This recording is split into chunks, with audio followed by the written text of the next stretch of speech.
Hi everybody, I'm here today to fill in for our fearless leader of the Mascara Militia, Kelly Rascal Martin.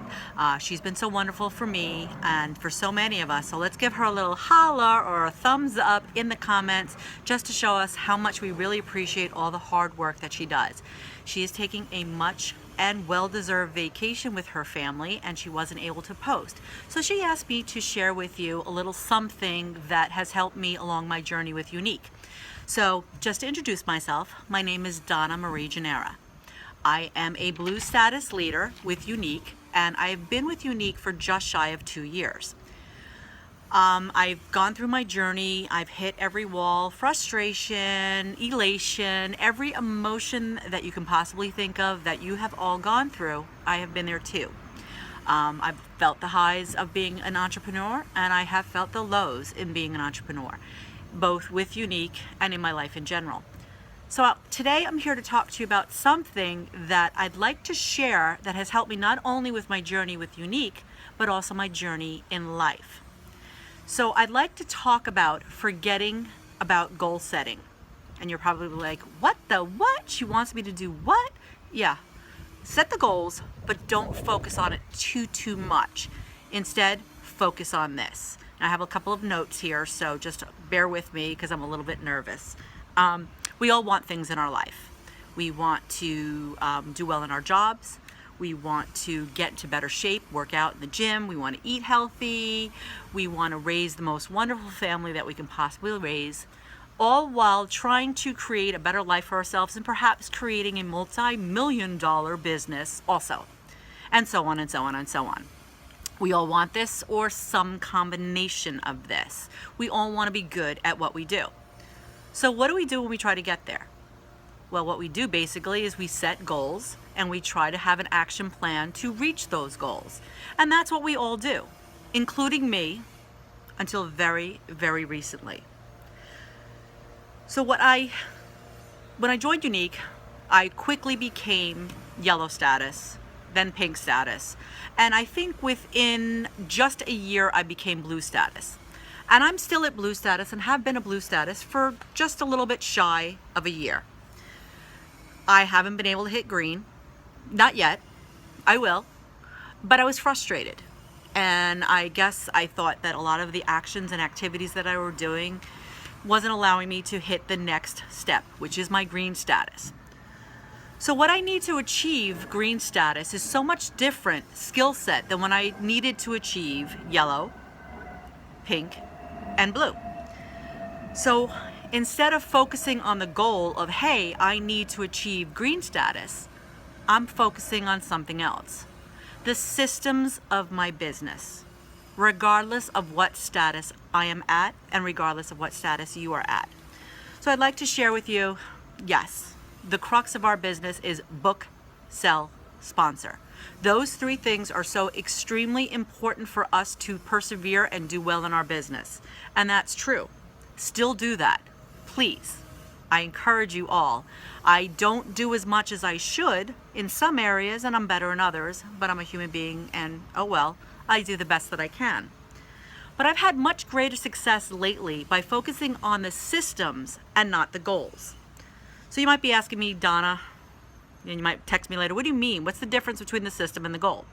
Well, essentially, if you're the goal, for example, if you're a coach of a sporting team, your goal is to win the championship game. Your system is what you teach your team every single day in order to become a champion. Now, it doesn't matter. It doesn't have to be they have to throw touchdowns every goal. It's the little things that you teach them day in and day out. If you're a writer, your goal hopefully is to be published someday, but you don't know if you will be. So what is your system? Your system is to set an objective amount of time to sit down every day and write what it is that you're intended to write.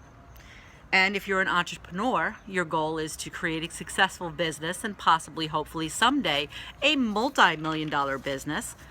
But what's your system? Your system is how you go about reaching your sales and how you go about reaching your sponsors. And again, that's book, sell, and sponsor. So why should we shift the focus? Well, there's a few reasons.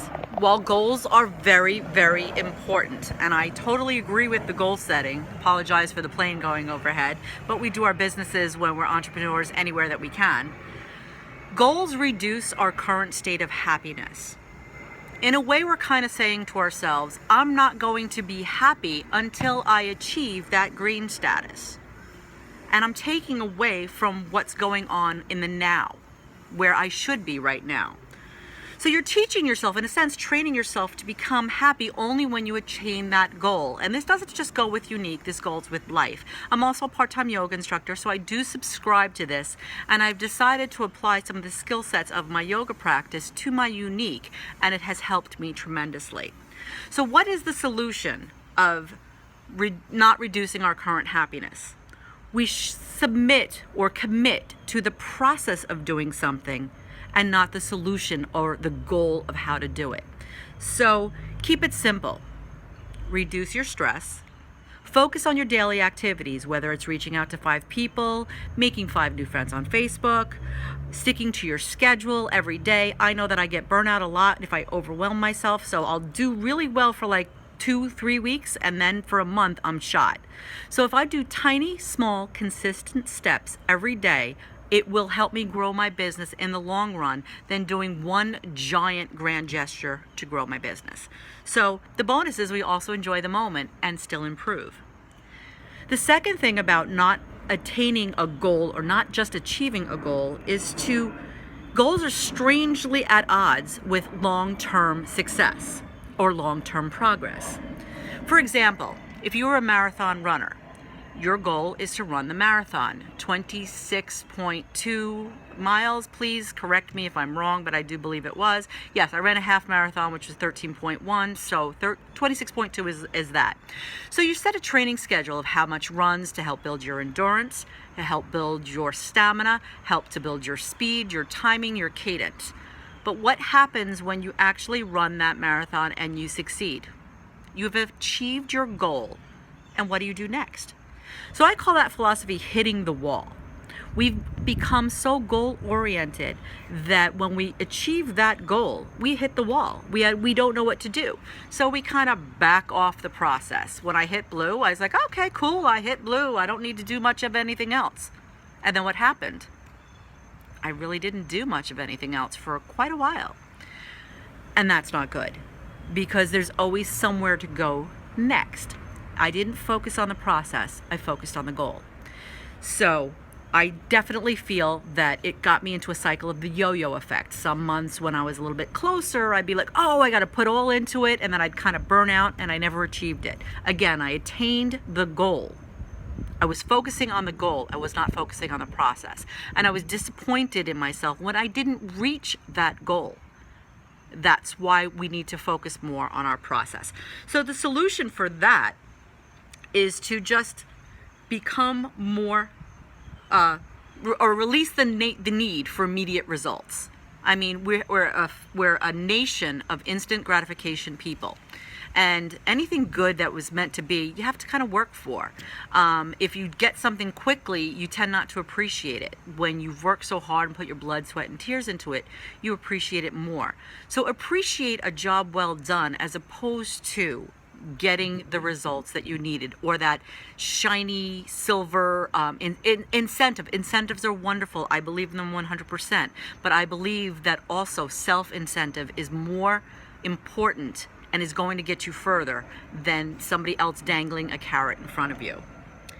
And the last thing that I'm going to do or to say is basically also with a workout. When I'm working out, I know that if I work out, if I focus on that number so much, say for example I want to do 20 reps of something, and at like rep number 16 I hurt myself, and I'm like, oh God, I said I was going to go to 20, so I'm going to push myself forward to 20, and I do that, and I'm hurt myself, and then I can't work out for 3 weeks because I pulled a tendon and I'm sore and I'm swollen, and that's it.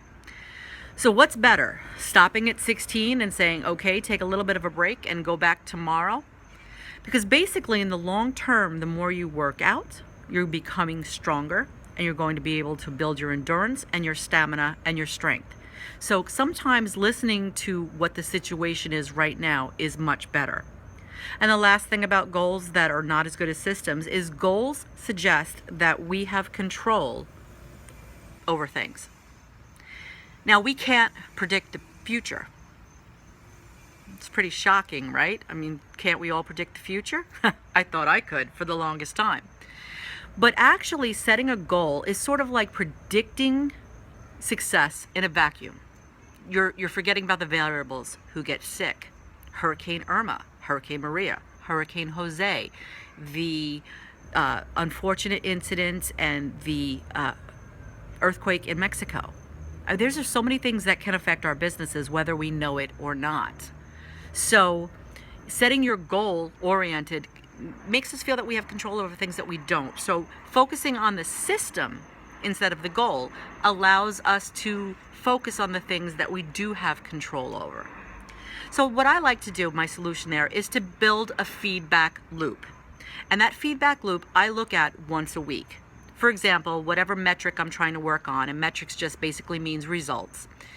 I want to increase my sales. How many sales do I need to achieve this? I will take the number of people I contacted and the number of sales I had, and that's my metric for that. Or I want to sponsor more. It's the number of people I contacted about the opportunity divided by the number of people that actually joined my company. That is your metric for there. I focus on it once a week, and I don't hold on to the number. I just look at the trends and I see, am I improving in this area or am I declining? Where do I need to work on? It's just a simple way to allow you to follow up where you need to be instead of like being all scattered all over the place, which I think a lot of us can do, and I definitely tend to do. So you need to focus on what is the system that you're trying to build. Is it sales? Is it sponsorship? Or is it both? And whatever it is, focus on that metric, but only look at it once a week and use it as a guideline, not an absolute number to determine your happiness and your well-being. So again, I would like to encourage you to fall in love with the system and not so much the goal. Goals are wonderful as plans for the progress we want to go to. So our goal is to go from A to B. That's great. But if I don't go to A to B, does that make me a bad person? No. Does it make me any less of a human being? Does it make me not as good as I was yesterday? No. And some of us attach our feelings and our emotions and our self-worth to being able to achieve that goal or not achieve that goal. So the system itself is what we do to get that progress, to achieve that goal. And in all of it, consistency is the absolute key. And with consistency is repetition. Now, one of my favorite yoga quotes that I like to tell my students as we practice certain things over and over again, they could be simple building blocks to a more difficult pose, or they could be just giving yourself the ability to feel that you can go into headstand or handstand, or just letting go. And repetition is the key. Now, sometimes you feel like doing something over and over again is the definition of insanity. And some cases that may be true. But in other cases, repetition is not failure. Just ask the wind. Just ask the waves. So thank you, Kelly, for believing in me. I hope all of you can find some sort of a message in this to help you along your personal journey. I thank you all. I'm here for you all if you have any questions. Namaste, and have a wonderful day. Bye, guys.